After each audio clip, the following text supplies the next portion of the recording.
All right, so today I have one of the best, the great Chris Estrada, comedian. Yeah. Thanks for having me. Absolutely, thanks for showing. Yeah. Now, just kind of introduce yourself. Yeah. I'm a stand-up comedian. And a TV show on Hulu called This Fool. And we only did 2 seasons, but I'm pretty proud of it. And then now I'm just a stand-up comedian and writer. Yeah. And that's how we got to know you. Yeah. So I saw a trailer for it on Hulu, and I was I watched the trailer, you should probably check it out. He's like, let me see. And he's like, okay, yeah, let's watch it. Okay. And then we binge watched the whole series, well, that was the time when the first season was out, and then I cringe about this. I think about this sometimes, and it makes me want to crawl into a hole and die. So when you came to the Duchess the first time, I was the host in, and I was like, how do I know this dude? And I'll never forget it. This makes me want to kill myself. I literally pointed right in your face. Did you? I don't even remember that. Oh my God. You shouldn't even cringe about it, but I don't remember. No, I did, and I was like, and I caught myself, what the fuck are you doing? And the wife was like, yeah, it's okay. And then I was like, I'm so sorry. Oh, I don't remember that. Yeah, I'm so embarrassed. Yeah. But that happened, and I hate myself for it, and I'm sorry. But then it ended up, but now we're here, so so now you come up, and now we go and watch Pot Bar shows. Oh, I know. That's how I felt old. I was just like, that's so fun. You dragged me into swam dancing at a Coxsparrow show. And then I was but I wanted to. That's the thing. I kept looking.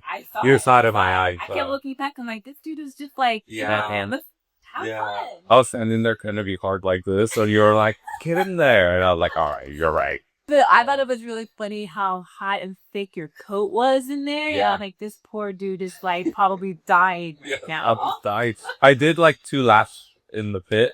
And then I was like, I'm out of here. And then when I got out, I saw you do 2 more. And I was like, damn, all that gym at 5 a.m. is really, really helping her. No, dude, I needed that so bad. I hadn't gone to a show in so long. And it was, having a restaurant, the most, probably one of the most stressful things you could do to yourself. Yeah. I guess desperately. I know. Well, me and my wife went to the Duchess because one of our friends was like, that's my favorite restaurant. You guys have to go there. And then we went there and we're really blown away by it. And then we just kind of casually became friends. Yeah. With you and Saw and and then when you guys had Jockelin's, I was like, oh man, I'm gonna come when you guys have your opening. Yeah. The one Rigo did. Yeah. That was, and it's a lot different now than it was before. Cause now I do more sold it. Or that, which is counter service. We're doing barbecue now, and it's kind of evolved into this other thing. Kind of. So yeah, we're now here. And I'm also just I think restaurant people are interesting because it's its own world, it's its own little ecosystem. Totally. And I also kind of I got into it. I worked for a catering company, which isn't a restaurant, but I dealt with cooks a lot, and and servers and whatnot. But it wasn't until probably a lot of other people, I read Kitchen Confidential. Okay. And it really blew me away. And then I was just like, God, what a fucking fascinating world, So anytime I meet people from restaurants, I'm like, I just like cotton. Because, it's also the closest thing to having, it's it's cool because it's an elevated real job in a lot of ways. Where it's it's real, it's, it's a real kind of working class blue collar job. But it can be elevated to fine dining and stuff like that, And people can make it a proper career. Yeah, people can make a proper career out. Yeah, you can become a restaurateur. You can. There's different aspects of it or whatever. Yeah. Well, but that's kind of why I'm really excited to talk to you today, because I have no concept of how the world of comedy is, and I'm really kind of interested to find out how that works. Because I worked in music and I worked in obviously food, so that whole world is just a complete and utter mystery to me, and it feels sense. Yeah, sure. And it seems probably the hardest thing you could do, right? It's the funny, I always go. It makes me laugh when I go, comedians are idiots. I'm always I'm an idiot. Every comedian I know is an idiot. And then I go, but it's always funny because you know what it is? It's the only thing the only thing that's really impressive about comedy is talking in front of people, because most people don't like talking in front of people. Like, it's hard. Like, I remember the joke is like, you'll meet a neurosurgeon and he'll be like, nah, I could never do what you do. I go, I can, no one can do it. You're a fucking neurosurgeon. Right. You know, it's like, I'm like, I'm pretty sure if you sign up for one class at a community college, you can get up and talk in front of people. Yeah, like that's kind of like the fundamental thing that you have to learn. Yeah, you have to learn how to like go. The hard part is like failing in front of people, which you do as a comic a lot. You go, you say something and it's not funny. You go, damn, that wasn't funny. Well, I went to Europe and I came back to have a high off of my trip. And I'm like, you know what, fuck this. I'm gonna go do an open mic night. Did you? And I did it, and it was the worst experience. Where? It was so bad. It was in Long Beach. Okay. And like, I had a couple people laugh because I was telling these like real stories from my life, and this one guy was just like just have you not feeling it, bitch. Like, you know, but it's like this was actually my life. So. Yeah, that's funny, but that's good. I always tell people, I go, you should do one open mic just to see how it feels. Why not? It's like talking in front of people. I always tell people, if you're curious, just do one open mic. Yeah. And then you'll be like, all right, I did it. Yeah, it's terrifying. I mean, I don't know. I feel like I might try it again someday, but like with more preparation. You should. I don't care about the preparation. Yeah. Or I always tell people, go to like one of those mock shows if you don't want. If you go, I can't really write a joke, but I have the story I want to tell. Yeah. I go, oh, there's like, you know, those mock shows they do on like on NPR. I'm like, they have a lot of those around. I'm like, go do that. Oh, I didn't know they had that. Yeah. I didn't know that was like a. Yeah, they have like storytelling open mics, and I think Moth has a few places where you can go do like stories or whatever. I had no idea. Yeah, or my friend used to get his rocks off because he's in recovery, but he used to go. He got to really get it off when I go to at my meetings, you know, because like I get to tell my stories. Not like that's great. So like, what got you into it? Like, what? I mean, nothing into it. You know, I always wanted to do it. I don't joke around. I was too much of a coward because when I was 25, I was dating this woman and I told her, oh, I want to do stand-up comedy. And I thought she was pretty hot. And she goes, oh, that's embarrassing. I went, you're right. And I go, yeah, what was I thinking? What a loser. And then I waited 4 years and I started at 29. And I started kind of old because most people start in their like early 20s, maybe even late teens. Like, so when I was 29, I remember I felt like a loser because I was doing mics with like anywhere from 19 to 21-year-olds, you know? And I was like, damn, I'm a loser. That's how I feel when it shows now. I'm this old lady. That's how I feel. Going on just But that's okay. I guess so. Yeah. You still got the harp. But that's how I lost. And then I started in 29 because I always wanted to do it. And I used to have like 3 bad jobs that would pay me what one good job would have maybe paid me. Because I wasn't like college educated. So I always had like menial jobs, you know, or like, so I had a nighttime job working as a valet driver, like at the Beverly Hilton. And then they fired all of us. They quit that department and they started like outsourcing. They got a third party company come in park cars. And then I was like, damn, my nights are free now. And then I'm like, maybe I'll go do an open mic before I get another shitty job that night, you know? And then I was like, I'll see if I like it. And then I was like, all right, I did all right. Like the first time it was like, I didn't like bomb, but I didn't do well. I just did enough where I went, all right, that wasn't excruciating. So I'm gonna keep going. And then I just kept going. And then I was just like, I was like, I think I'm funny. And then also I was like, but you know what? I'll go, even if you don't think you're funny, you can work hard. And then I go, I said, yeah. And then I go, I just keep going. And then I go, fuck it. Like, and I think I started helping when I wouldn't do good and I would laugh about it. Like I'd be in my car and go, oh my God, I can't believe, like it would make me cringe, you know? And I start laughing and I was like, all right, this hurts less. So I just kept going and going. But I started thinking about it incrementally. Like, you know, in stand-up comedy, you do sets. And sets are like 5 minutes or 10 minutes or 30 minutes or when you're headlining like 45 and over. And I went, all right, how do I get good at 3 minutes? And then how do I get good at 5 minutes? Like, how do I write enough jokes to do 5 minutes? And then I kept thinking incrementally. Because I would meet like comics who were my friends, like we met doing open mics. And they would like talk about like, and what would they name their comedy special? And I'm like, I'm not even funny yet right now. Like, I go, we should be thinking about how we get funny at like 5 minutes. Right. You know, instead of like what I would name a Get cat. it walk where you can run. Yeah. Yeah. So I always thought about it incrementally. Like those were, and cause I think if I thought about like, oh, one day I'm going to be headlining, it would get really overwhelming. So all I would think about is like, I can't do 45 minutes or 50 or an hour. But if I go, nobody's asking me to do that time anyways, right?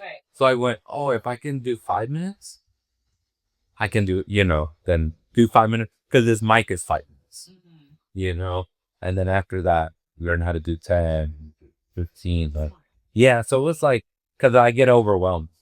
I get really overwhelmed easily. So in the beginning, if I started thinking about how do I headline, I would have stopped. Yeah, that makes sense. Yeah. I gotta imagine like it's same if like people who work in like, like you guys work in the restaurant business, but imagine if you got getting into the restaurant business, you're like, how do I open up my own restaurant? Right. If I overwhelm you, you just start it. Like if you just started in the business. Yeah, no, it makes sense. Yeah. And I mean, the 5 minutes, 10 minutes, because I know when we're doing the show here, you're like, everybody will do like, what you said? 15? Yeah. I'm like, that didn't sound like enough time at all. Yeah. But then, I'm like, oh no, that's like the perfect time. Yeah. I was like, because you don't want to see someone for like a super long, especially a bunch of people. Like, imagine it was 5 of us and you go, how about 30 minutes each? And that's like, that's 2.5 hours. Yeah. But the time it goes by quick. Yeah, it goes. Yeah. That's just such a good cadence. Yeah. Yeah, makes sense. Yeah. It works. Yeah, it works. Yeah. Because one time I saw Henry Rollins, and I was so mad because this fool, he did 2 hours on stage.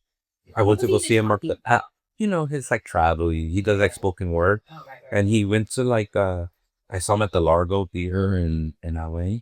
And I remember this fool, an hour and a half in, he goes, around this time, you're thinking, when is he going to be done? Because my ass hurts. And it was like, everybody was looking like, oh shit, our asses do hurt from sit. And then he went, oh, strap in. I got 45 more minutes. And then I went, dog, we got work tomorrow. Did people leave? No. Because the tickets were expensive. So I bet you people were like, wow. Yeah. I was just like, dog, we got work tomorrow.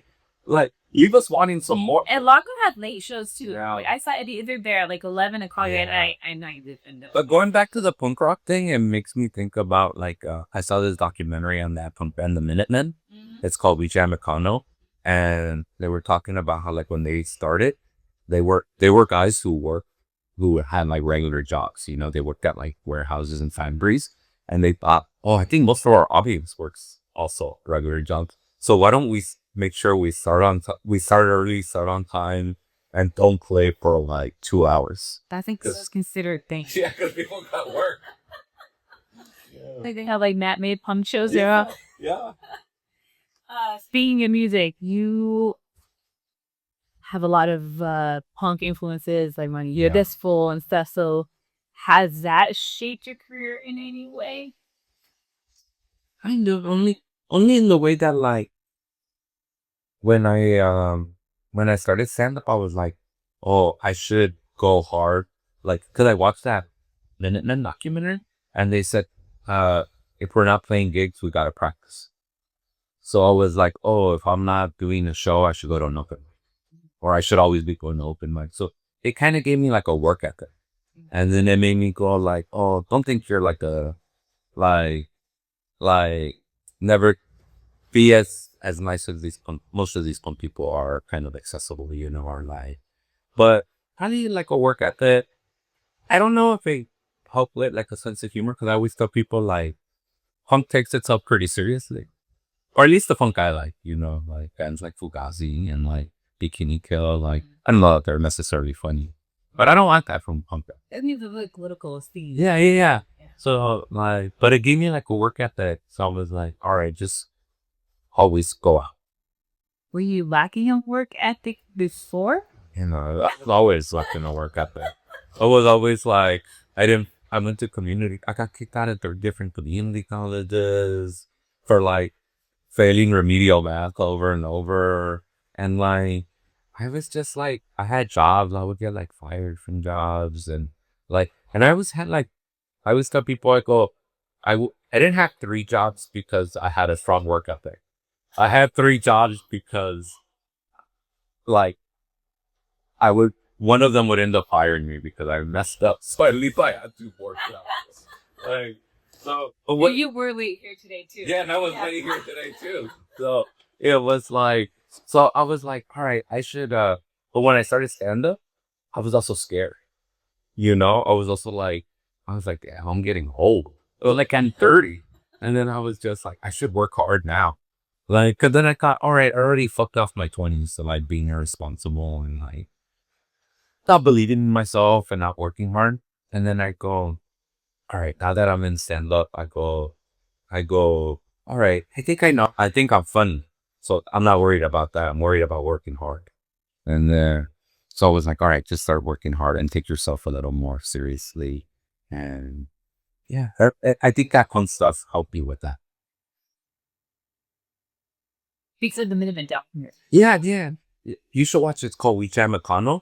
And those fools were just talking about like, yeah, we just had to work hard. Like we always were practicing. We were always practicing. And we always thought like, what's the, uh, we always thought like, we would try to be pretty accessible. Like, or we tried to reflect the lives we were living in our music. And I was like, oh, I'll try to reflect the life I'm living in my, it, like, I'll try to reflect the life in like, the life I'm living in my cup. Yeah. You know? Are there any jokes that you are so tired of telling that people just like it that you continuously? Anything that's a literal dick joke. Sometimes I go, what am I doing? You know, but I try to write the smartest version of the dick joke. But because I think dick jokes are so funny, you know, like literal dick jokes about like are funny to me. But I'm always like, sometimes I do them and then I go, dick jokes are so funny and they're crowd pleasers. And then I'm just like, I should be smarter on stage. And then I go, what am I doing? Just be funny, you know?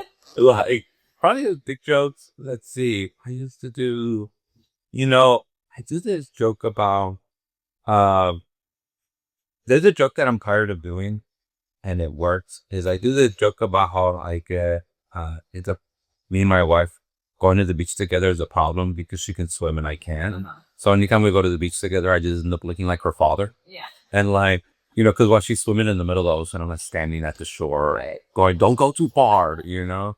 And like the joke is that if she started drowning, I would have to call another man to save my life, and that like, and that I would prefer she drowns because that would be less embarrassing. So there's that. When I do that, I've been doing it for like 4 years now, and I don't do it unless I'm on the road and headlining. But sometimes I'm just like, all right, I gotta drop this joke. Yeah. How true? How close to life are your jokes? Like how? Pretty close. Yeah. I mean, like, I try to be pretty close because I don't want to feel like I'm lying. I don't mind exaggerating the truth. You know, like, you can exaggerate the truth, but if you're just making shit up about your life, Yeah. like, you know what's crazy? I found out there's a comedian that I know that has jokes about having a kid. And this whole time I thought this fool had a kid. He didn't have a kid. How interesting. Yeah. Somebody told me. He goes, he's some kind of kid. Oh, wow. I go, oh my God, what a psycho. That is diabolical. That's diabolical. Yeah, it really is. I go, think I thought this fool really. That's such an easy thing they can like Google. Yeah. I just go, he's not super famous, so, but he is doing well enough. I just thought, oh, he doesn't have a kid? I go, why would he make jokes about having kids then? That's creepy and weird. Yeah, right? A little I weird. don't like it. Yeah, I don't like it either. It's so well with me. Dark, sophisticated, intense, a pour that holds its own. Namari, no booze, all bite. Oh, MAGA rappers. Have you seen those fools on one? Like, I think I've seen one. yeah, it's like those kind of like MAGA type rappers. Nah, that's crazy. I mean, It trips me out. it's like why? It was this You one. know? It was like, hey, if I wanted to listen to a Bagel rapper, I'd go. There's like some tweaker who's rap. Yeah, Kid Rock. Yeah, Kid Rock. Yeah. The last person we contacted said right away, Scott will not listen to this. Come on. I know. Like, You don't like the specials? well, she said that and I still listen to Madness. Okay. But you know what it is about ska? I can understand like later ska, like 90s ska, where you're just like, oh, these are dorky fools. Yeah. You know? Yeah. Oh, like these are band kids. Like, Club. yeah. Like I go, early ska? Yeah. Oh, good. Let me ask you, do you guys, does running a restaurant now feel like is there So painful death, yeah. no, no, but almost like, does it feel like, cause I think like now more than ever, it feels so like fashionable and people know so much about the world. Like, you know, like you had like kitchen, you know, Bourdain's book and all these chef shows and, you know, like, and then Le Bear was like a big thing. Like do you think it like romanticized? I definitely begin. You know what I mean? It's like what I mean by the romanticization of the business. My wife used to wait tables. Yeah. And she had the craziest story. I don't know. She used to wait tables at a restaurant called Naples in downtown Disney. Okay. And she said one time her craziest request was Celine Dion was there. And she said, my kid really likes Sprite, but he doesn't want the bubbles. Like, and so they were all like freaking out.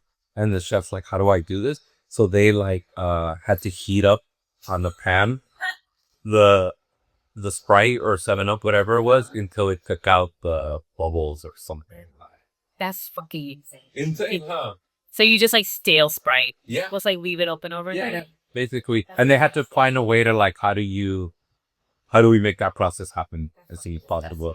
Yeah. And she just asked for it. And they all freaked out. They're like, well, Celine Dion, gotta do it. I hate that. Yeah. I had a guy the other day make me weigh his ribs at the table because he didn't believe it was a half pound. Really? Yeah. And it was over. So. You know what's the craziest waitress story I heard? So there's a really funny comedian. Her name is Eleanor Kerrigan. Okay. She's super funny. She used to open up for like Andrew Dice Clay, and she's like, she's so funny. You should watch her. Check her out on YouTube. But she used to be a waitress in the Comedy Store before she was a comedian, and she served Tupac. When he was alive, he went to the store. Now, okay, not when he was. Okay. And then she said he bought like a bottle of Cristal or Moet or whatever, and she had to pop the bottle, like the cork, in the kitchen because it's very loud. And around that time, he was like, when he brought it out, it was open already. She goes, what? You take a sip out of that. And she goes, why didn't you open it here? She goes, because it's really loud. It's really loud. He goes, well, how do I know you didn't put some shit in there? And she was like, all right, I'll take a sip. And she took a sip. He was like, all right, I'll drink it then. That's crazy. Isn't that crazy? It is crazy. Yeah. But also, what happened to him? Yeah, look what happened to him. You know? Yeah. He was worried about. I mean, anything. Yeah. He was worried but also he was worried about a bottle of wine. He should have been worried about getting shot. But you're also supposed to open up a champagne bottle. It's called like a nun part. Oh, really? Yeah, so you like open it, like you like twist it. Oh, there's a way to do it silently. And it's like a nun part. Oh, yeah. Yeah, all right.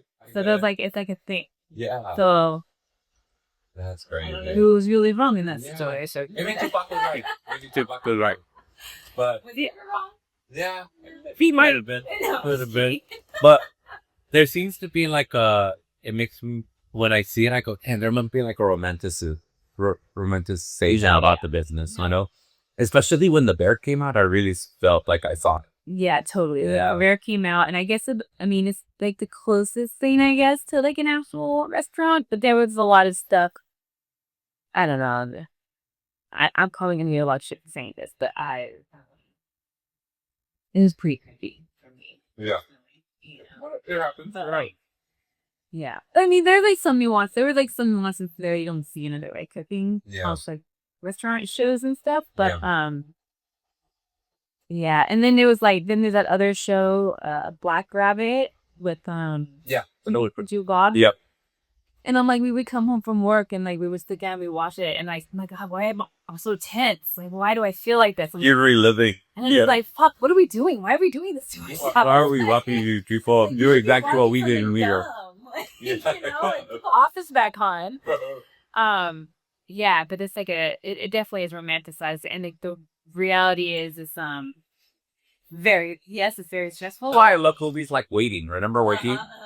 Like, I felt like they really nailed down the annoyance of like that kind of. True. They were kind of working at a BJ's or like that type of place, but like I love that movie. Did that movie resonate with you? Well, I watched it a really long time ago, so I don't know. Yeah. I mean, I'm sure the one chick is screaming at us. Yeah. That it always really resonated with her. Mm-hmm. Yeah, because she's very much. She really has my energy. Yeah. It's festering. Like the anger is festering. You know, But I'm like the angriest person in Ohio. I swear to oh, God. like you. No, I swear to God. Like It's your punk rock. It's your pro rockness. You take the girl out of the IE. Yeah. No. You could pick the girl out of the showcase theater, but you can't take the showcase theater out of the girl. Exactly. Like, Yeah. At least I love and hate this. I can work a job that I just hate. You know what I mean? that's very true. Like, But I also think about that all the time because like I'll go to the bank and I'll just scan in line and I'll like look at everybody working at the bank and I'm just staring at them all. And I'm just like, you know, they don't have to take it home with them. They have like really good hours. They're in a nice, comfortable building, you know? yeah, but that wouldn't drive you. And I'm just like, maybe I should just get a job at the bank. Huh. I told my therapist this. She's like, you just kill yourself. Yeah. I was like, yeah, no, I would. I actually believe it. You know what my dream job is? To get a job at In-N-Out. Because I go, they pay them well. I can go to In-N-Out University. Look at that hat. How women? I go, they get both insurance. They get paid well. They're the In-N-Out University. Imagine that the promo I paid for graduate. McDonald's have hamburger university. Oh, do they? Yeah, All right, yeah. all right. But But I didn't think it would have In-N-Out. I rather have it in University. Yeah. But when I see that, I go, that's what I'm gonna throw it all away and go work somewhere. I think of In-N-Out. That's really... Yeah. But not like a busy In-N-Out. They're all busy, Yeah, no they're matter all where busy. you go. I It could be know. the middle of nowhere. I know, that's what bums me out. It's crazy. Yeah. It's crazy. When I pull up to an In-N-Out, I'm so excited, but when I see the long line, I'm an asshole because then I go, it's not even that good. But I wanted to go there. Oh, that's so true. Yeah, you know what I We mean? all do that. Because I'm so excited. I'm like, I'm going to go to a place. I do that with restaurants too. I get so excited. I go, I'm going to go there. I'm going to have the best meal. And then when I get there and there's like an hour wait, I go, it's not even that good. Oh my God. I think we all do that. Yeah. Really funny. I didn't even think about that.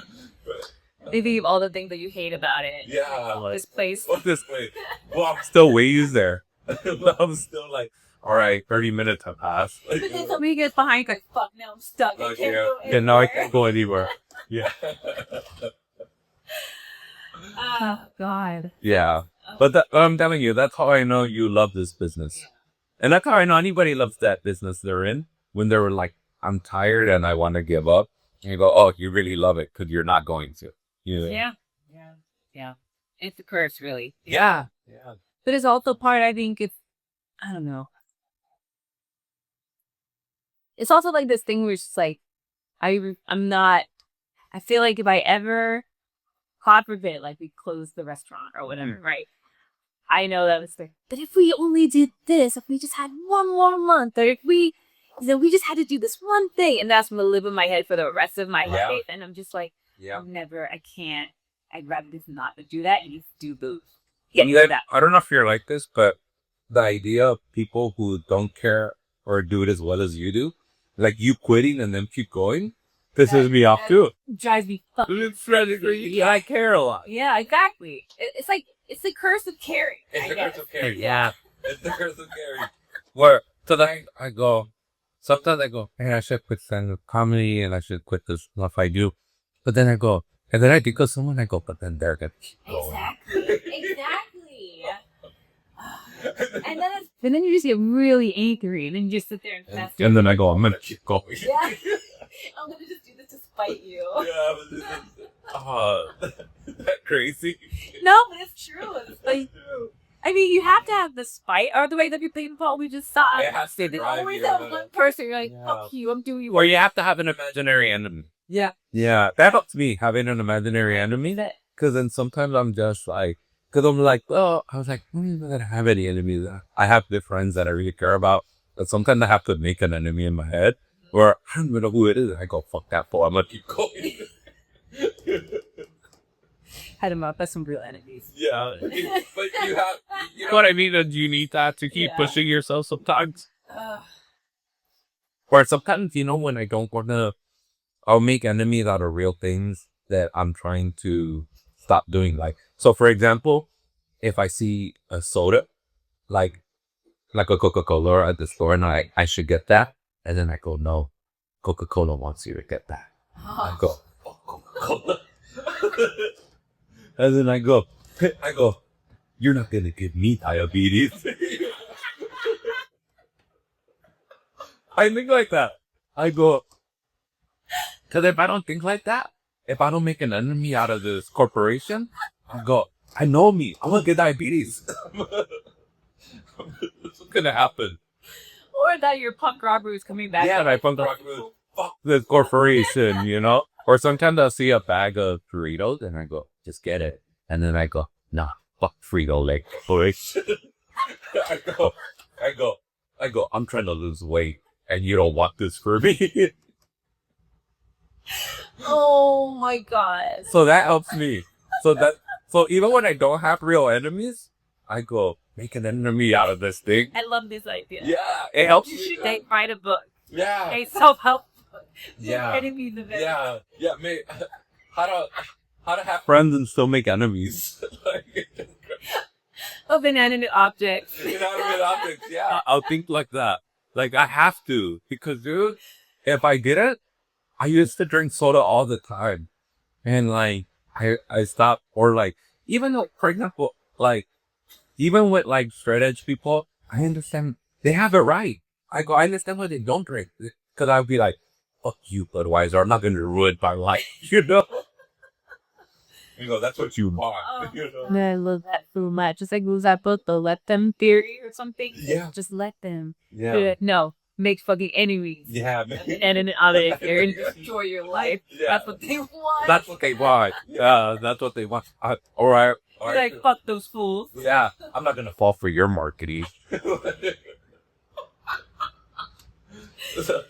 my god, I love that so much. It's such a good idea. Yeah. And then I have to take That helps drive me. It helps drive me. It really does. Like, I said, I don't think I have real enemies in my life. Let me make an enemy out of this one thing. God, that is so good. It just My helps. favorite thing. Yeah. But yeah, I'm telling you, that's how I feel. But going back to it, it's funny to have the curse of caring. It's tough. I was actually thinking about this the other night because. But you wouldn't want your life any other way. You think you do. But it's like your therapist told you. Yeah. If you worked at a bank, you fucking for yourself. I would probably. Yeah, because math. I also feel when we don't math 100 billion times. So yeah. And that's not to say that working at a bank is bad. There's some people who are okay with it. Yeah. Who are like, I love that I get paid well and I leave it at home. And I leave it at work, right? Like, that's the thing is like, there's people who work at banks or other places. Cause I don't want to be like, oh, having those types of jobs is bad. Like, it's just not for you. Exactly. But it's cool for them because they can go, you know what? I only care from 9 to 5.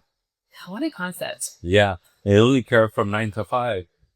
You care 24 hours. Yeah. You wake up in the middle of the night going, oh no, I got to do this one thing. When I tell you I was having nightmares about today, I'm not joking. Like, I was insane. Yeah. Like, even in my sleep, I care. Yeah. You know what I mean? It's, and then, like, we'll wake up and Saab, first thing he does, shit you not, turns on YouTube and starts watching fucking barbecue videos. Yeah. And I'm like, this is 6 in the morning. This is so gross. Yeah. Like, please stop. Yeah. Just marinate meat. Yeah, you're grossing everybody out. It's just eating dogs and we're all grossed out. But that's the problem. You guys care. Yeah.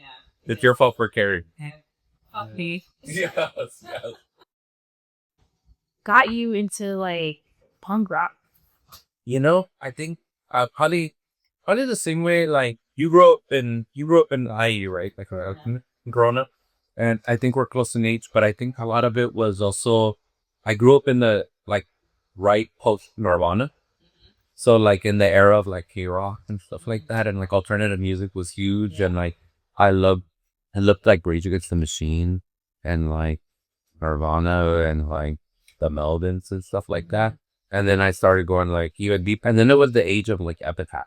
Yeah. And then I was like, that was the first stuff I got into Epitaph Records, and I bought all those compilations like Up the Ramen and stuff like that. And then the weird stuff is what caught my eye on these compilations, like the Cramps or like Poison Idea or like TSOL and stuff like that. So it was that, and I think I was like, probably at the time I didn't want to like, I didn't, I felt weird, and I was like, well, I felt like I like my parents' music, but that's their music. And then I go, and hip hop's cool, but it's like the biggest thing in the world, right? And then I go, I don't think I'm confident like these rapper fools are, you know?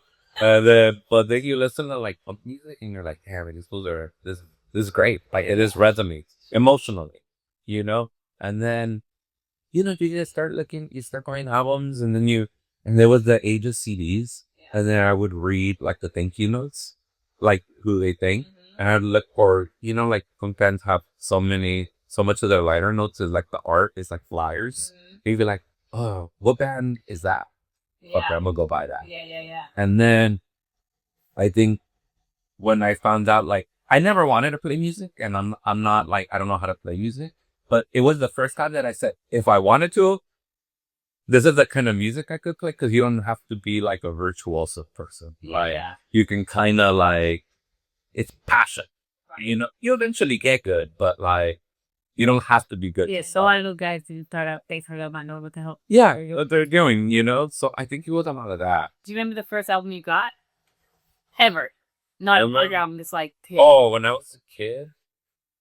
I'm not lying to you. I think it was an MC Hammer thing. That's pretty... Yeah, I think it was around the time when that fool had the Addams Family song. Oh my god, it's completely forgotten. Remember that? That was the age of soundtracks. And then, so I was just like, I was vibing off the Hammer. I was just like, that's amazing. you know, but then it wasn't until when I got older, when I was like in the, like maybe junior high or sixth grade, the first like rock thing I ever got that really blew me away was the Crow soundtrack. Oh, we're going to come back to the Crow? Yeah, I can come back to the Crow. Because fucking Rage Against the Machine was on it, Henry Rollins, Jesus and Mary Chain, even Nine Inch Nails was on there. 9 Inch Nails are doing that Joy Division cover. Pantera did a Poison Idea cover. So I was like, oh, this is cool. Yeah, that was a great soundtrack. Yeah, and then through that, I like started discovering more punk, and we started going to shows. And then, you know, I remember like, well, going to like Food Not Bombs events, and like, and then I did like the politics of punk, and I also like that like it seemed accessible.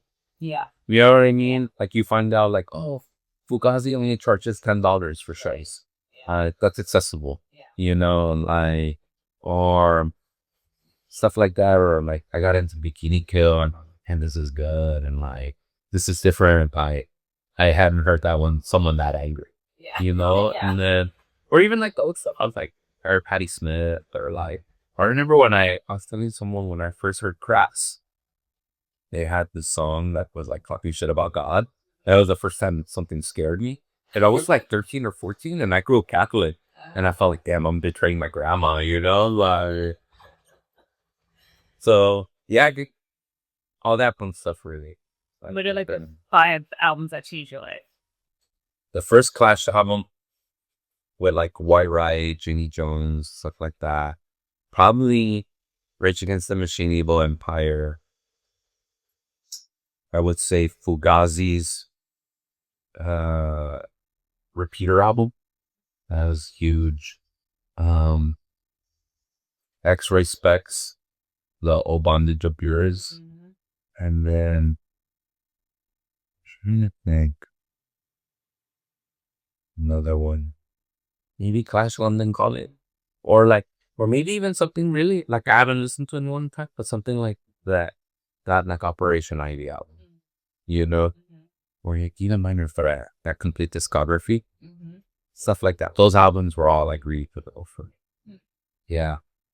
I love X-Respect. I love them I too. love him so much. Yeah. Polystyrene, and then hearing like Oh Bondage of Yours, and then hearing Identity, and that song like I'm a Poser, and then I'm a Cliche.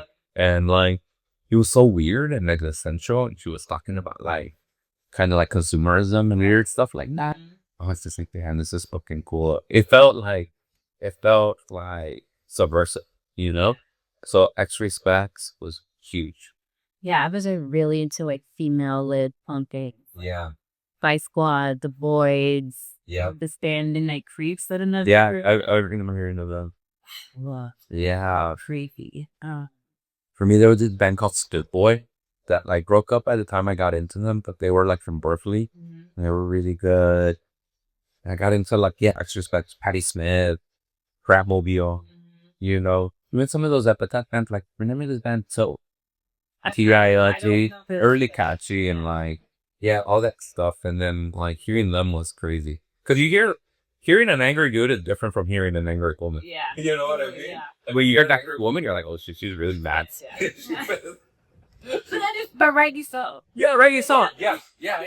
You know, because sometimes when you hear an angry dude, it can either feel really genuine or it can feel like a style choice. Totally. You know? Yeah. And then sometimes oftentimes when I hear an angry woman in the band, like as a vocalist, I go, oh, this is not a style choice. Right. Yeah. She is just angry and this is how she's expressing Yeah. herself. And I feel like now, you know, you feel like on the snippers and stuff like that. Yeah. So it's like it's kind of coming, we're having like a resurgence thought. And I feel like, punk should be getting really good again right about now. I don't know if I'm out of the loop or something. I'm just not hearing it yet. But I thought that like 5 years ago, or well, that's 8 years ago or something about that. I'm like, what's happening, guys? Come on, it's local trade form. What's going on? But I think it's probably like, anytime I go up, it's probably not as angry, or it's not as good. I go, I just don't know about it right now. I go, there's hardly something going on that I'm not cool enough to listen to anymore. You know? Honestly, yeah. And then I go, hopefully it become my radar pretty soon. No, for real. But also because like social media, I think is really like, there's no subculture really anymore. Because everybody's... It's everything. Yeah. Yeah, huh? So it's kind of like, now, then we open the restaurant, I'm like, maybe we're just like not cool anymore. No, you're not cool. Well, yeah, cool. But I know what you mean. There's like, it's funny because when I was growing up, I grew up at like right when internet would become in the late 90s, early 2000s. How old are you, if you don't mind me asking? I'm 42. Okay. So around that time, I was like, I still have like, the internet was still new for me, so I didn't know how to use it to search things out. So I'm like, I was still reading like magazines and going, oh, let me go buy that.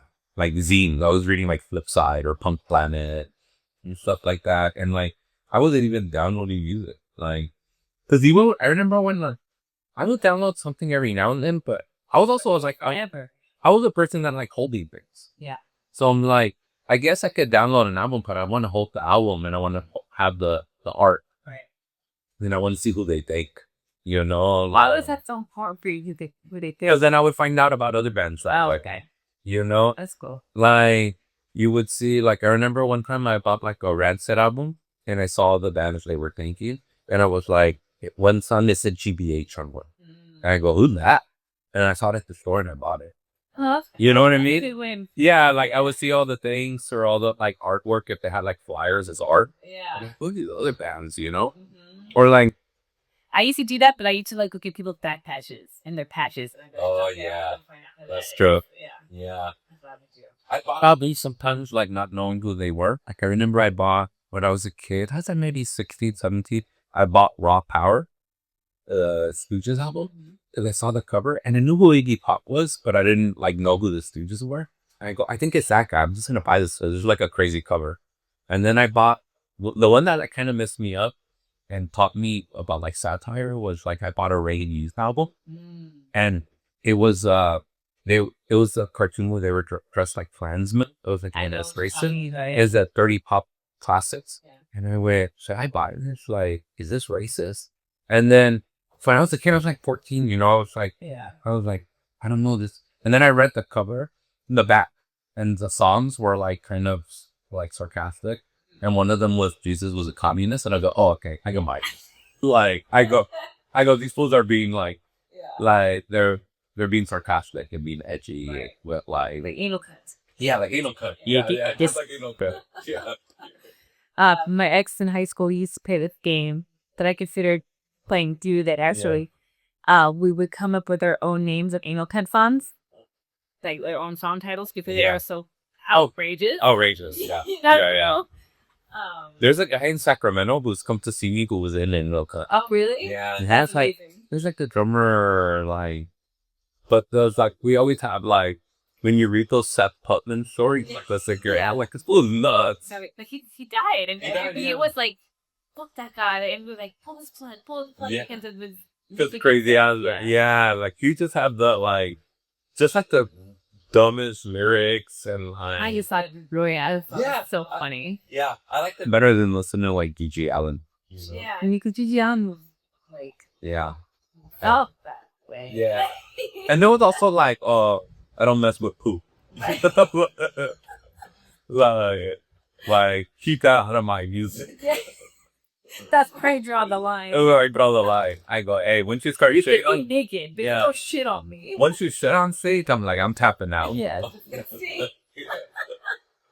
But yeah, I think a lot of that stuff was like, but those like, all those Ignokan songs were like so dumb. I just wanted to read all the names of them. I had to listen to it. And because the songs were so short, they would be like 40 songs on an album. And everything was outrageous. So just like they just hated drugs and narcotics so much. Yeah. And then it'd be songs like he has AIDS. Right. Well, but then Freddie Mercury gave AIDS to E. Yeah, something like that. Yeah, like it's ridiculous. And you're like, oh, they're dumb. Yeah. I loved it. Amazing. Yeah. But I think of like, so stuff like that, I felt like all that kind of stuff was like huge for me. It still feels big for me. Like I still listen to it as my go-to music. Yeah. Like I'll listen to other music, like, but it's the music I keep going back to. You know? Yeah, I feel the same way. Like I go in and out, kind of. Yeah. I feel like the anger I get, the more I listen to, it's just been a lot more lately. Oh yeah. Especially like at the gym stuff. But like what other stuff you to the sign? Hip hop, or like even like, maybe like some Spanish music, whatever, like Latino music, like maybe like some cumbias or like other Mexican music, like rancheras or stuff like that. Or like sometimes like when I'm driving, I'll put on like a good jazz album. Cause I go, I should show. Yeah. I have I can be in my thoughts while listening to this, and it kind of like, stuff like that. More like oldies. I'll put on oldies, and that's helpful. Or reggae. Really long reggae. Yeah. Like dub music. Dub music? Love dub music. Yeah. Because it's just like, I just focus on it. And it's like, it's not necessarily, it's not like angry. So I just go, oh, they're channeling the thing another way. Sure. Like, I go, all right, this is good. It's good. Yeah. So stuff like that. Did you ever get into like psychobilly or rockabilly? That's like the Cramps. I like some of it. I like psychobilly more than like rockabilly. Yeah. Like rockabilly's cool. I probably would like old rockabilly. I don't know about like current rockabilly, because then I just go weird. You're just doing the old stuff, Yeah. But psychobilly's cool because you go, oh, they're doing it in a new way. Yeah. And like kind of cartoony, and they're incorporating like films, like all those gory movies, like they're doing it like that, and like. I remember my buddy was really into like Tiger Army. Remember Tiger Army? Yeah. I would listen, and he would play that. I remember liking that, or like some of those psychobilly bands. I just liked like B movies, so I was like, oh, these guys, this kind of cool could pulls from that, as opposed to like rockabilly, which is like riding around with my girl, and I go, this is 1950s shit, like my girl by my side and this and that, you know. But so yeah, like probably more psychobilly than rockabilly. Yeah, me too. I remember the first time I did ecstasy, a mad fit show at Shoe, Oh, I remember that. which was like the worst experience ever. Yeah. Why would you do that? Yeah. It was horrible. I did shrooms at a Run the Jewel show with my wife, and it was one of the worst experiences ever. That happened to me at Coachella. It started with me Cape and two mushroom, Oh, that's a bad one to take. but then it was Wu-Tang. And I was Oh. like in the fetal position in the beer garden. Yeah. Whole nother. And I was with my wife, so the whole time I kept thinking, be a man, be present for your wife in case something bad happens, like, you know, because I didn't want to go take care of me. I literally wanted to turn around and tell her I'm scared. Oh. But I was like, I barely remember that show. Where was it? It was at the Hollywood Palladium.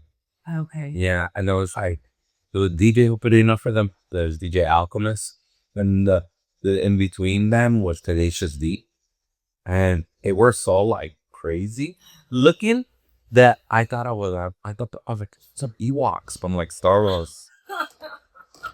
They're like evil Ewoks because he kept going like this. He had a big ass beard, and you know the fools are kind of short and chubby, and I was like, I was tripping out. Oh my god. Yeah. I would kept going to my When was it? maybe like a year ago, maybe 2 years ago. Oh, okay. Yeah. It was like probably 2 years ago now. Yeah. And I was So Tenacious D opened for Run the Jewels? Yeah, crazy, huh? Crazy show. Yeah, it was pretty cool. I wish I would have gone sure. So yeah, that's our story. Yeah. Cause she was having a really good time. Sure, I remember most of it. She was on shrooms too. Mm-hmm. I just got a bad trip. It was like a movie because I remember before we went into the show, we got the shrooms and we toasted and we, like hosted shrooms and then ate them and then cut to. I'm like, you know, I'm like losing my mind. Yeah, I can't do shrooms. Yeah. I never have a good time. And I've gotten older though. I'm like, I just want to be present. Mm-hmm. I was just like, I'm better at being present. I feel like I have too much anxiety to be on anything to really enjoy it. Yeah. I just gotta be present. Yeah. I was just like, cause I bring my anxiety to the shrooms. Sure. Yeah. And then I start freaking them. I think that's like the whole thing, right? You gotta Yeah. face your demons and Yeah, shit, and yeah. who may or may not be Jack Black. Yeah. It's probably him, dude. Oh, he looked like a demon. Yeah.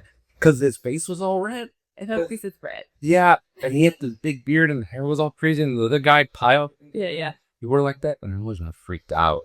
I was just like, oh, no. I think that started for me.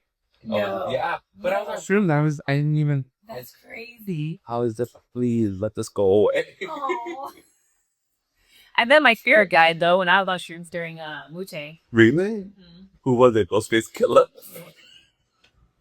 It was RZA? No, Was, no, it was some lady. yeah, she saw you tripping?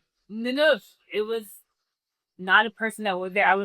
I say. Oh, you imagined Yeah, the I spirit was guy. very- You hallucinated the spirit guy. I didn't see anybody. I heard them, Yeah. and it was like hugging me. I stayed very close to this large porta potty that had a light in it, Okay. and so that's when I kept throwing up in. And so I just heard this woman like, "You got this. You're fine. Don't worry. You're fine. You're fine. You got this." good. And I was like, "All right, cool spirit guide person." That's Hey, great. Yeah, I don't know, but I need to find one. I need to speak that. Give you shrooms and I'll find that eventually. yeah. But after that, I was like, "Fuck that." That was like my third time trying to do mushrooms. I'm like, why do I keep trying to do this? Like, this is not for me. Yeah. Like, Good. I hate this. Yeah. I'm just better not doing it. I'm bringing too much to the table with me. Yeah. You know what I mean? Like, or I'm just tripping. Like, Too much trauma. it's too much anxiety, too much trauma that I'm bringing to the table. That I'm like, I'm not. I'm envious of my wife because she'll laugh and have a great time. That's And nice. yeah, and I'm like freaking out. I'm like, nothing's real. Yeah, exactly. That's what happened to me the first time. Yeah. Like, I saw Earth like this big, you know, this big, and I was like, yeah, no, nothing but matters. Yeah. No. Yeah, it's crazy. Yeah. Way too much. Then you like zoom out and the only thing you see is Joplin's. And like, You just I just kill myself. you're like, oh no, I gotta go back. You gotta go back. Oh, Nothing's real. Nothing's real. In fact, on the screensaver on my lock screen on my phone for a long time was actually just for like space, and it shows Earth. There's how tiny. Oh, how tiny it is! Yeah, it's like why care about anything really? Because truly, nothing matters really. Yeah, but if nothing mattered, you wouldn't be doing this. No, not just talking about work. I'm just talking about in terms when I get really, really existential. Yeah. But you know what? Oh yeah, that's when it works. Yeah. When you go, it doesn't matter. It's gonna be fine. But it's like this is the tiniest bit of problem. You know what I mean? Like just a grain of sand. Yeah, grain of sand. Yeah. Forget it. I should keep that. I should put that as my phone again because it's been a cringe. Yeah, when you need that, that's gonna help. Yeah. You're like, oh yeah. I see people have that like that meme of like it's the universe, and then there's like the galaxy, and then one little dot, and this is you paying taxes. Yeah, exactly. Yeah. So it's not. Yeah, sometimes you just need that, just like that way that. Yeah. Out there. That they put their whole self. Yeah. You know? His was good, and you know what? Another I think of books that I like about food and restaurants. There's a book. Who was it? A George Orwell book called Down and Out in London and Paris, and it's about him being a waiter. Yeah, at these like high-end places in London and Paris, and it's about. Like, the memoir, the novel. It's kind of like a memoir because but he's writing about part of his life when he was doing those kind of jobs. Yeah, and it's like that's really cool, but. And then also, like I said, Kitchen Hub and Show was so big for me. And then the show was. Did you ever see the TV version of the show with Bradley Cooper? Yes. Yeah. It was fine. Yeah. But like I just enjoyed it because it's such a like. It's one of those things where it's like it's both like when I look at people in the restaurant business, it's just it's the one job that's like a hard job, but it's also you can make a career out. Yeah. You know. Or like I love when I go to old school steakhouses that have been there for a long time. You're like, dude, this dude's been a waiter here for like 40 years. Yeah. Men bartenders too. Yeah, my dad was a bartender. Like he used to work in restaurants. He was a bartender at restaurants.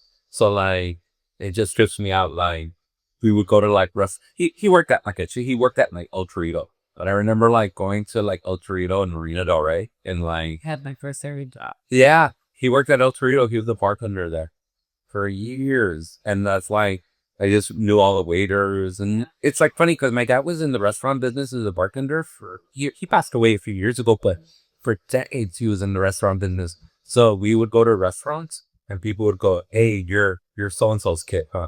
And I go, yeah. They go, yeah, you look like him. I used to work with him when he was a dishwasher. Aww. And like, I knew him when he first came to this country and he was like 17 washing dishes here. And they're like people, I'm like, how long have you been here? They're like, 45 years. Wow. Isn't that a trip? Yeah, that is a trip. And I think especially at El Torito, it's like those people don't fucking leave. Yeah, that was my first security job, and all those people were there for forever.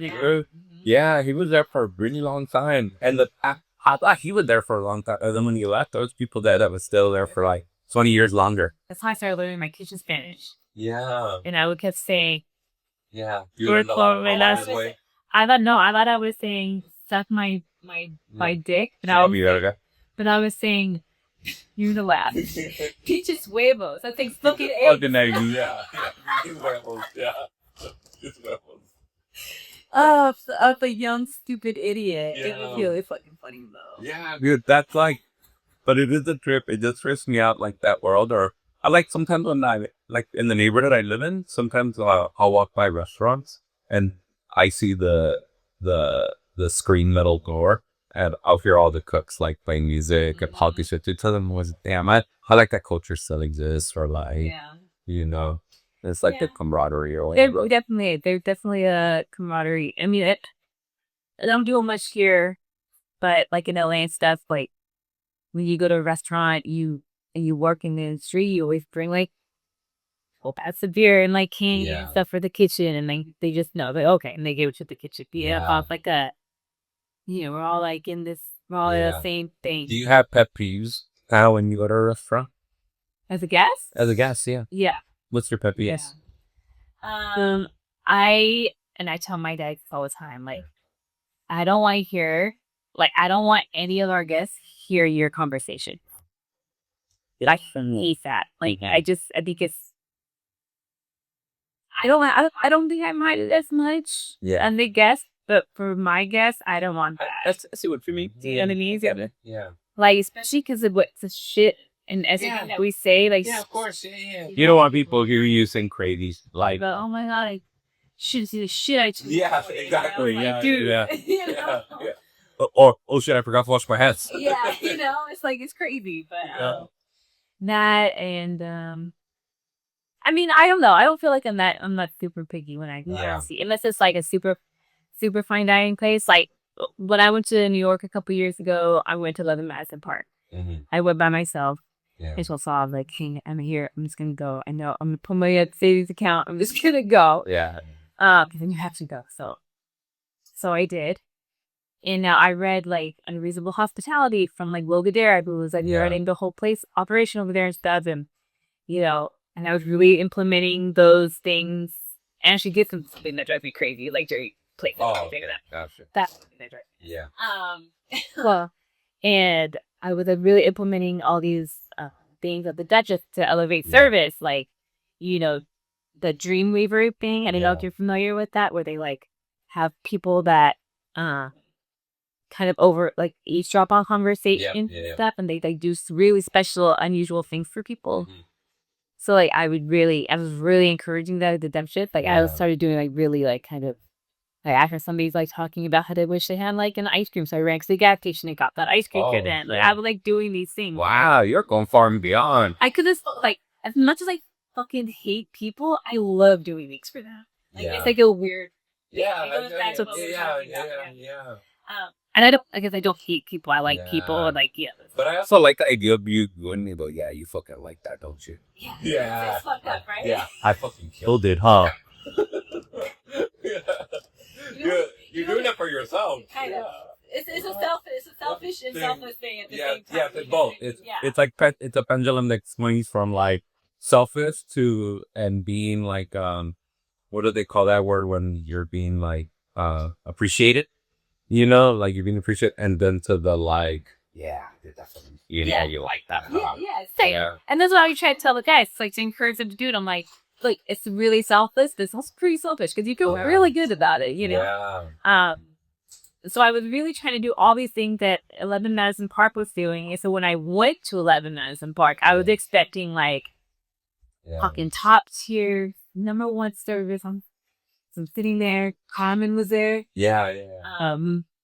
And somebody like server like dropped a bunch of glassware. Oh shit. And I was like, ooh, some of they are fired. Yeah. You know, like that's not good. And then like I guess seeing people like bumping into each other, like servers, and I'm like, and then I had like the server come and ask me, no, the service assistant asked me, like, oh, did you want another drink? I'm like, yeah, sure, I'll take this. They left and they'll come and say to the server, hey, can I get you another drink? And I'm like, something is just not right here. Yeah. You know, I'm like, so that, like, if that was at a regular joint, I don't care. Yeah. I figured. It doesn't matter. Yes, yeah. But because they have this myth they built up. Yeah. And I was like, listen, I'm like, maybe your guys are pretty good after all. I think we're doing a pretty good job over there, you know? So, do you have a favorite city to eat in? I mean, LA, I think. Because I haven't played travel that much lately. Okay. It's a lot fun to eat. LA is a good city to eat in, though. I mean, it really does have a lot. I like San Francisco. So sometimes I go there for stand-up shows.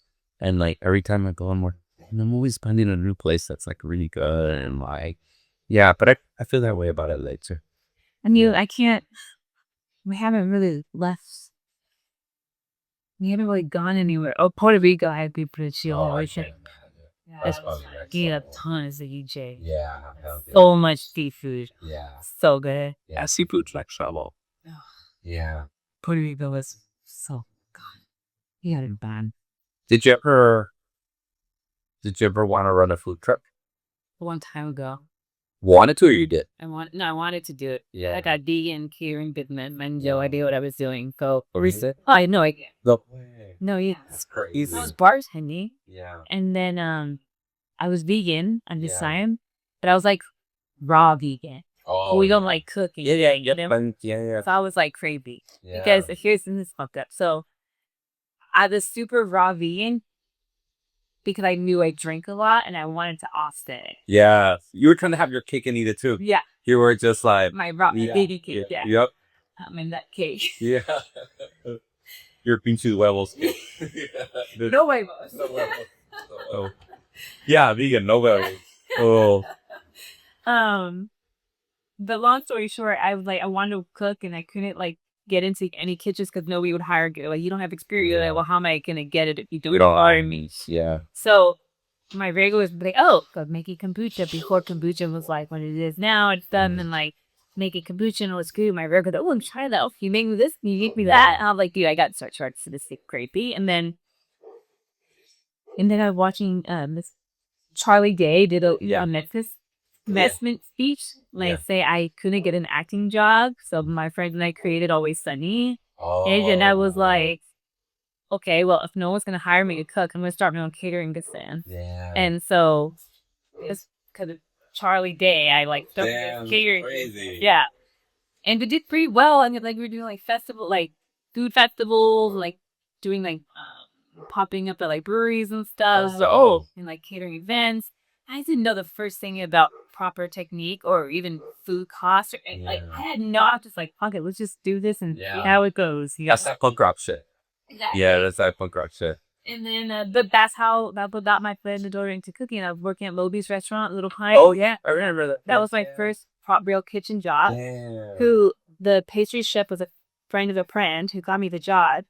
Who turned out was actually Fod's best friend in culinary school. Whoa. And then, and then the consultant there was this guy. Yeah. And he's the one that was getting the job, the executive chef from at Tallulah's in Santa Monica. And he brought me and he brought Fa. Oh. And that and I met. Wow. It was just a weird, whole thing was weird. Yeah. So. It's a smaller world. Oh, so small. People are pretty connected. Like, people know each other. Yeah. I mean, I can only imagine like that. Comedy. Yeah, you find people who are like, if I know a comic who used to live in the city, when I go to that city, I can go, hey, I'm friends with so-and-so. And they'll be like, oh, yeah, that's my buddy here. They'll be like, yeah, you just end up hanging out with people who know people who you know. It's pretty common. Yeah. But I mean, in your world, it's so much more different because it's like, you have like, they're like well-known people, right? And it doesn't that like open more opportunities for you in a way? Yeah, probably. I mean, probably like how it opens, you know, knowing that one person at Moby's restaurant got you to that one. But yeah, it does that in comedy. Like you find people open.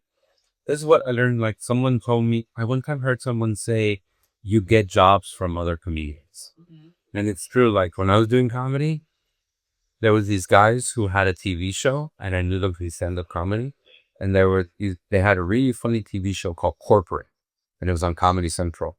And it was like American Psycho meets The Office. Okay. Yeah, it was like I love that. Yeah, it's about working. It's how boring an office is, but you work for the most evil corporation on earth. Okay. It's a really cool comedy. Well, those guys knew me from comedy, and they were like, hey, you want to write a show together? And that's how we did this school. You know, all your jobs kind of come from connections. Yeah. And I mean, sometimes you make your own things, like, you know, sometimes and then sometimes it's through connections. Yeah. Yeah. So, whose idea was this school? Was this your baby that you've been thinking about? No, that was those guys, kind of me and those guys. Those guys were like, hey, write a TV show about where you live and like a little bit about your family.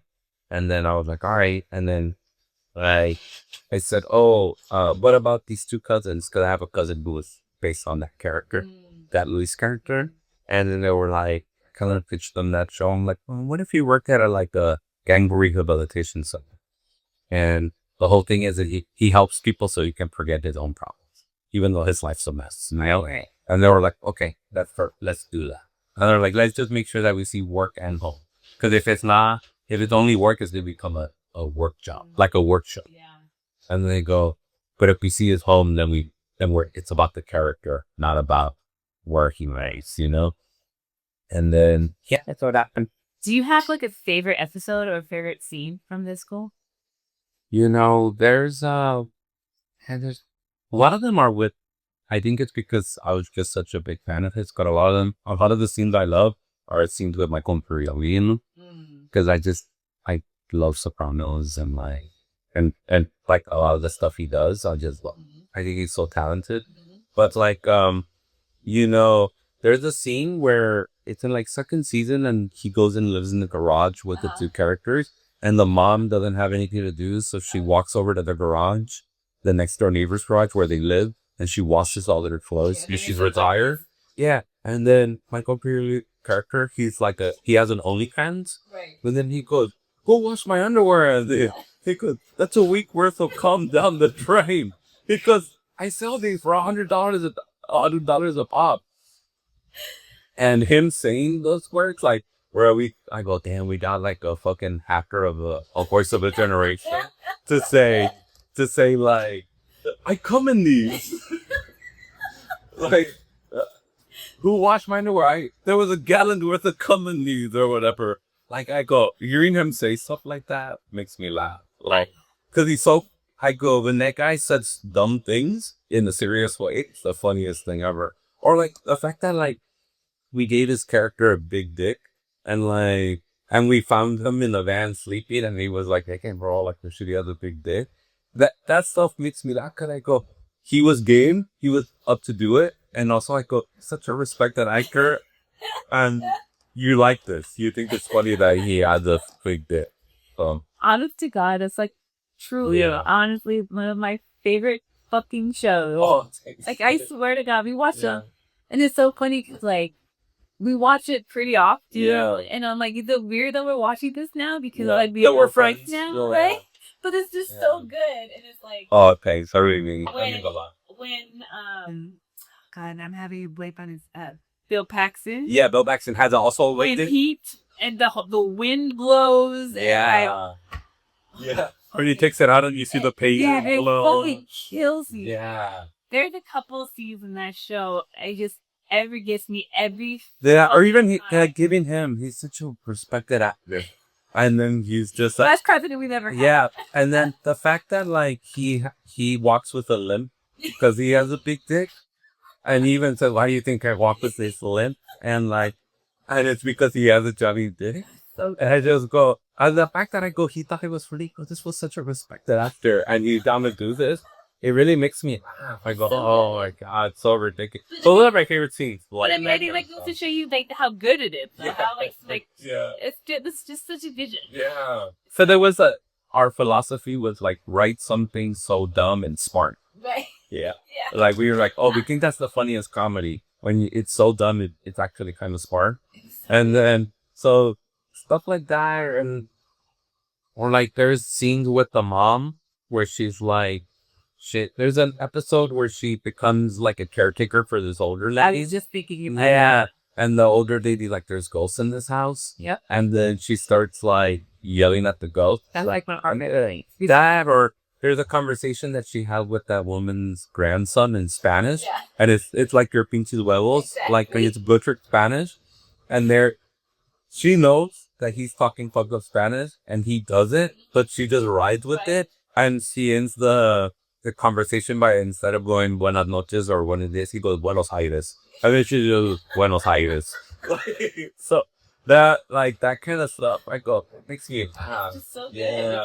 So seeing scenes like that, or there's a scene with Michael Imperioli and the Luis character where they go see his ex-girlfriend, and he's hiding behind the bushes. And she goes, that little piece of shit, that's why he's short. And he gets back. He goes, I'm not fucking short. And then he goes, go back to the bush. And he's like, so that, or there's a scene that I was thinking about today where, my character meets his ex-girlfriend's new boyfriend. And his name is Julio. And his last name is Tambien, which in Spanish means also. Right. So Julio, also Julio. I had a tweet that I just saw the last time you wanted. He just lost his fucking mind. Yeah, so I just go, a scene where my character goes, Julio, he goes, another fucking Julio? And he goes, what's your last name? He goes, Tambien. He goes, what's your real last? He goes, Tambien. And I go, kind of stupid ass last name. But I go, that really makes me laugh. I go, that's shit like that I think is so dumb that I go. That's mixing. It's just so funny. It was just it's like the best fucking show there. Oh, thanks. But I mean, I think some of my favorite parts of that show is just like your delivery on the. Oh, thanks. Like I swear to God, like what was it? You like it's like you kibuna. Fucking Yeah. Or telling Ali Sandy that always makes me laugh. I go, you thought you could ruin optic family, Sandy. It's the delivery. Yeah. It's so good. Really makes me laugh. Or you like you These our friend Chris, and you met them. Yeah. He does that. He talks just like that. Yeah. So you like she Yeah. said, so that's what you got, huh? And it just Yeah. reminded me of him so much. It makes me laugh. Oh, So when you just smash your hand into the case. yeah. Everyone's like, Why would you do that? Yeah, and you go. My favorite, the chef Percy. He goes, and then he goes, "You ruined your birthday for us." yeah. It's just such a good. It's just Yeah. such a well So thought stuff like that makes me laugh. Those are the scenes I think about, or like that are dumb little jokes like that, or scenes like. But I think the Michael Imperioli stuff, where he says ridiculous things in a straight way. The water thing. Yeah. Always make sure you do. Drink a lot of water, you know, or when he finds out that all the people that he lives with are actually billionaires, and he goes like, "You fucking serious?" And he's just like, "Fuck!" And then he's packing up, and he goes, "Get the fuck out of here!" And you see one of his dick sculptures is on top of the car, and like that makes me laugh. I go, the fact that he was like enjoyed that.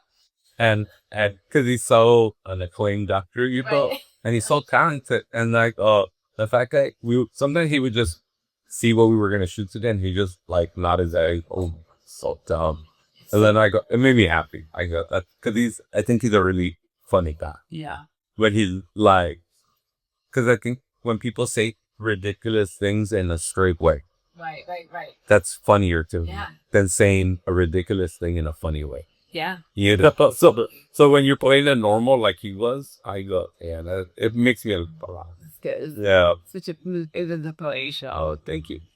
I don't think we got you on camera and on 50 something about the new project. If you want to talk. Oh, no, it's okay. We got a no on it. They passed on it. Yeah. I was writing a show about working at a warehouse, and it was called Forklift, and we sold to NBC, and then it got all the way to the end, but then they made other shows. But it's all right.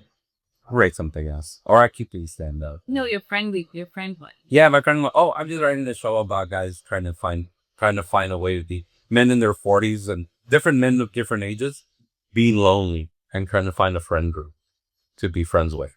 Because the idea came, like, I kept imagining the idea of being friends with a 70-year-old Korean man. And I go, wouldn't that be funny if I brought him home and I told my wife, "Hey, be my friend"? What would you do together? I don't know. That's the thing that makes me laugh. The thing that makes me laugh is that those conversations of like, what do you want to do? And then we like, I don't know. What do you want to do? And then we do the most random thing together. Always cracks me out. So that's what I'm looking You at. act like in like a swimming pool or something. Yeah, yeah. Or like me saying I don't know how to swim and him going, "I'm gonna teach you." You really know that? No, I don't know how to swim. Really? Yeah. So imagining us doing something like that together, where like a 70-year-old Asian, like Korean man is taking me to teach me how to swim. And then he's just like, and just two people that you go on a surface level would be friends. Yeah, holding me, Then my wife tried to teach me one time and she was holding me. And so this feels emasculating. I go, but I couldn't be like, "Let me go," because I don't know how to float. Right. So I just had to let her swim and then carry me over to the edge. And I was just like on my back. I felt like a baby. And I was like, just so embarrassing. No. Yeah, those people. There were people around? It was a hotel pool. Oh. It was a hotel pool. Okay. Yeah. Oh. All right, you ready for the flash here? Yeah. I'm good. Flash. I was not prepared last time, so I came prepared today. Let's do it. All right. Buckle up. I'm ready. Flash round. Let's do it. All right. Tacos or burritos? Flash. It's a flash. So I need to act. I'm thinking about this too much. Rios. Creed or Nickelback? Creed. That's the right answer. That's the right answer. There's only one accent. Crust or Oi? Oi. No. Oi. Okay. Oi. No, go ahead. Elaborate. Well, I like the anger in Cross. Okay. But I like the catchiness of Oi. I could agree with that. Yeah. So let's go Oi. Okay. Del Taco or Taco Bell? Del Taco. That is also the right answer. That's the right answer. Dan Lake or Misfit? Misfits. Richard Cheese or Weird Al? I'm gonna go Weird Al. Okay. Morrissey or Henry Rollins? Henry. Oh. They're both insufferable, Yeah. by the way. They're both they're both insufferable. They're both insufferable. So I'm gonna say Henry, but I'm gonna say Henry Rollins. Because I listen to Black Flag more than I listen to Morrissey. Okay. Yeah, so Morrissey comes on so much in this restaurant, just so ironic. Really? Because the barbecue joint. yeah, that's very pretty. Yeah. He's angry somewhere. He's knowing that you're doing that. He's angry somewhere regardless. Regardless. Yeah. Vampires or werewolves? Werewolves. Who would win in a fight? Julio or Luis? I'm gonna say Julio. Yeah. Fucking Yeah, because he bit him a few times. You know, and he bit different characters in the show. And like, if you remember, he bit Michael Imperioli one time when they were trying to celebrate his birthday. And then the guys come up and he goes, he fucking bit me. Yeah. And then he right through the jacket. So I think the biting is helpful. Yeah. Are you sure it's not vampires? Werewolves bite too, by the way. Yeah, fair. Yeah, they bite. Well, that was a fun round. That's a good question. I enjoyed that. Yeah. Well, this is a lot of fun. Yeah, thanks for having me. No, It was a lot of fun. thank you so much. Yeah. No, I love coming here, and I love this place, and I love the other place. And it's so good. Oh, Yeah. we love everything that you do too. Oh, Oh, thanks. excited for the future because Yeah. honestly, everything is awesome. Yeah. Oh, Thank you. yeah. Cool. All right.